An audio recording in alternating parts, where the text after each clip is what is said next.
Thank you, Madam Chair. My name is Peggy Pascal, and I'm speaking on the behalf of the CSM regarding the follow-up of the ICN2 and the Decade of Action and Nutrition. Food systems based on highly processed industrialized food are making us sick. As recalled by the HLPE report, 1 person out of 3 is suffering from one form of malnutrition, and it will be half of the humanity in 2050. Until when are we going to tolerate that? Since the ICN2 conference in 2014, we have encouraged and welcomed member state commitments for nutrition, whether it was the SDGs or the launch of the Decade of Action. As civil society, we have been on your side to make concrete propositions, and we have launched the People Decade on Action on Nutrition in 2014 during the ICN2 conference to highlight our determination and commitment to build good nutrition for all. 3 years after the ICN2, 1 year and a half after the launch of the Decade of Action, we are not moving fast enough and the situation is getting worse. So here is our question. When and how are we going to start addressing the key roots of malnutrition? A Decade of Action in Nutrition has been launched, but the way the whole initiative works and the roles and responsibilities of the different stakeholders remain too vague. Here are our proposals. The decade should be framed around the universal realization of human rights. The anchoring of the Decade of Action in a rights-based framework should be more strongly detailed.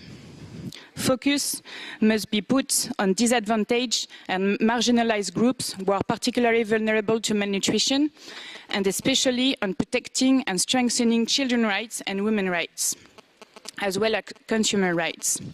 We need to do better in terms of accountability. The Decade of Action ambition and vision should go further than a dialogue on accountability and clearly state that it will strive to bring coherence within the different existing accountability mechanisms, especially focusing on the need for inclusive accountability mechanisms.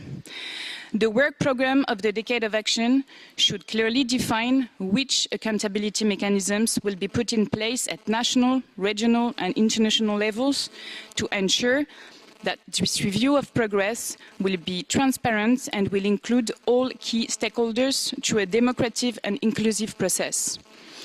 We have to ensure that the SDG and the Decade are functionally linked. We believe that the adoption of a joint human nutrition strategy should be part of the Decade of Action work program. The Decade of Action should urgently set a strong monitoring mechanism and a tracking methodology explaining who, how and when we are going to move forward on nutrition. We urgently need to address the links within existing accountability systems with strong emphasis on the linkages with the CFS and its role in monitoring the implementation of ICN2 commitments and HLPF.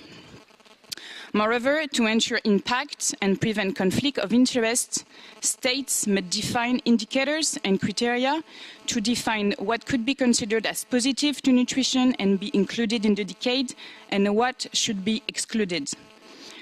Clear distinction should be made between the various actors that are involved in the Decade without pretending that they are all equal and have the same convergent intents. Their roles should be more clearly specified and defined. The CSM has a single interest, defending public interest and public good.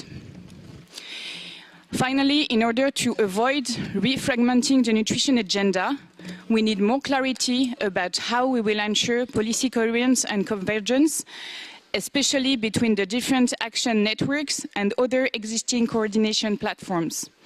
We need to define an overarching and inclusive coordination mechanism guiding the implementation.